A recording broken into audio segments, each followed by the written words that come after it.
Hey YouTube, today I have the Marius stool. This is the cheaper stool from IKEA.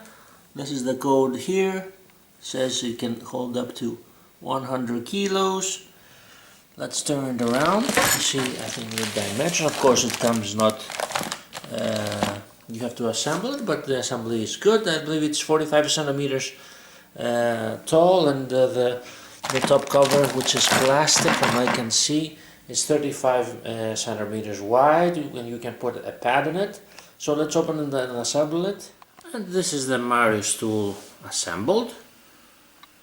I took two of them. Yeah, I don't know if I did not see the price. The price is the cheaper stool from IKEA. It just comes at a price of 5 to 7 euros. You can buy two at the price of one. The wooden ones are around 15 euros. They come with this thing here to be assembled, of course.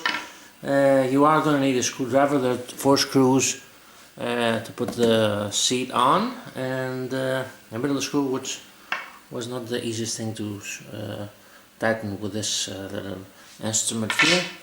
You can see underneath. Again, it says, although it's upside down, it says no more than 100 kilos, and you should not stand on top of it.